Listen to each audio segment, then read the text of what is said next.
পড়াশোনার জন্য বাংলাদেশি শিক্ষার্থীদের অন্যতম পছন্দের দেশ অস্ট্রেলিয়া। প্রতি বছর উল্লেখযোগ্য সংখ্যক শিক্ষার্থী অস্ট্রেলিয়াতে পাড়ি জমান পড়ালেখার উদ্দেশ্যে। তবে এবার শিক্ষার্থীদের ভিসায় কঠিন শর্ত আরোপ করেছে দেশটি। প্রশ্ন হলো, কি সেই কঠিন শর্ত যে কারণে শিক্ষার্থীদের দুশ্চিন্তা বাড়ছে? জানাচ্ছেন সহকর্মী সাইমন প্রভা। অস্ট্রেলিয়ায় বিদেশি মুদ্রা অর্জনের একটি বড় খাত আন্তর্জাতিক শিক্ষার্থীরা। 2022-2023 অর্থবছরে এই খাত থেকে 36,400 কোটি অস্ট্রেলীয় ডলার আয় করেছে দেশটি। এদিকে করোনা মহামারীর পর থেকে অস্ট্রেলিয়ায় আন্তর্জাতিক শিক্ষার্থীদের আগমনের হার বেড়েছে। তবে এই শিক্ষার্থীদের অধিকাংশই পড়াশোনা শেষে সেখানে স্থায়ী হওয়ার পরিকল্পনা নিয়ে পাড়ি জমিয়েছেন। দেশটির ইতিহাসে এর আগে এক বছরে এত বেশি সংখ্যক আন্তর্জাতিক শিক্ষার্থীর আগমন ঘটেনি। কারণ মহামারীর আগে যেসব শিক্ষার্থী অস্ট্রেলিয়ায় গিয়েছিলেন তাদেরও একটি বড় অংশ আর নিজ দেশে ফেরত যাননি।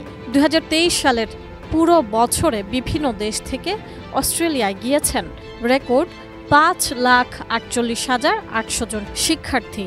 এই বিপুল সংখ্যক অভিবাসী আগমনের সরাসরি প্রভাব পড়েছে দেশটির আবাসন ব্যবস্থায়। আবাসন ব্যয় দিন দিন বেড়েছে অস্ট্রেলিয়ায়, ফলে নাগরিকদের ভোগান্তিও পোহাতে হচ্ছে।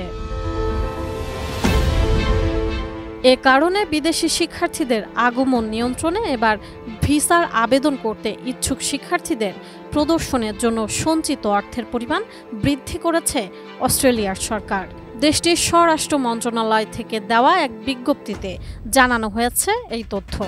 এর আগে গত মার্চে ভিসা আবেদনের জন্য শিক্ষার্থীদের ইংরেজি ভাষায় আবশ্যিক দক্ষতা বৃদ্ধির শর্ত দিয়েছিল অস্ট্রেলিয়ার সরকার। সেই সঙ্গে ডিগ্রি অর্জনের পর দীর্ঘ সময় অস্ট্রেলিয়ায় বসবাসের নিয়মও বাতিল করেছিল। ভীষণ নিয়ে এলো ফুলঝুরি মেগা অফার সিজন 6। এই অফারে ফ্রিজ কিনলেই পাচ্ছেন নিশ্চিত 12 সেটের আকর্ষণীয় গিফট বক্স একদম ফ্রি। যুক্তরাষ্ট্র, যুক্তরাজ্য, কানাডা, অস্ট্রেলিয়ায় শিক্ষার্থী ভিসায় আবেদনে যেসব কাগজপত্র নথি সংযুক্ত করা বাধ্যতামূলক, সেসবের মধ্যে ব্যাংকে সঞ্চিত অর্থের পরিমাণ বিষয়ক নথিও আবশ্যক।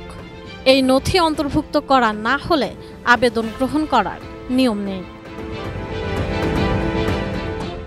এর আগে অস্ট্রেলিয়ায় শিক্ষার্থী ভিসার আবেদনের জন্য আগে প্রদর্শনযোগ্য সঞ্চিত অর্থের বাধ্যবাধকতা ছিল ন্যূনতম 21,041 অস্ট্রেলীয় ডলার। পরে 2023 সালের অক্টোবরে তা বৃদ্ধি করে 24,505 অস্ট্রেলীয় ডলারে উন্নীত করা হয়। এক প্রতিবেদনে বলা হয়, স্টুডেন্ট ভিসার ক্ষেত্রে সর্বনিম্ন সঞ্চয়ের পরিমাণ আরও বাড়ানোর ঘোষণা দিয়েছে অস্ট্রেলিয়া। রেকর্ড অভিবাসী আগমনের কারণে নতুন এই নিয়ম কার্যকর করার সিদ্ধান্ত নেওয়া হয়েছে বলে জানিয়েছে দেশটির সরকার। অস্ট্রেলিয়ার ভিসা আবেদনের ক্ষেত্রে আন্তর্জাতিক শিক্ষার্থীদের এবার থেকে কমপক্ষে 29,710 অস্ট্রেলিয়ান ডলার বা 19,576 মার্কিন ডলার সঞ্চয়ের প্রমাণ দেখাতে হবে। এর আগে স্টুডেন্ট ভিসায় নতুন এই নিয়ম ঘোষণার পাশাপাশি অবৈধ পন্থায় শিক্ষার্থী ভর্তির বিষয়ে দেশটির বেশ কিছু কলেজকে সতর্ক করা হয়েছিল। গত মার্চে ইংরেজি ভাষার দক্ষতার ক্ষেত্রে পরিবর্তন আনা হয়। তাছাড়া শিক্ষার্থীরা যাতে দীর্ঘদিন না থাকতে পারে সে ব্যাপারে পদক্ষেপ নিচ্ছে অস্ট্রেলিয়া। সাইমন প্রভা, এটিএন নিউজ।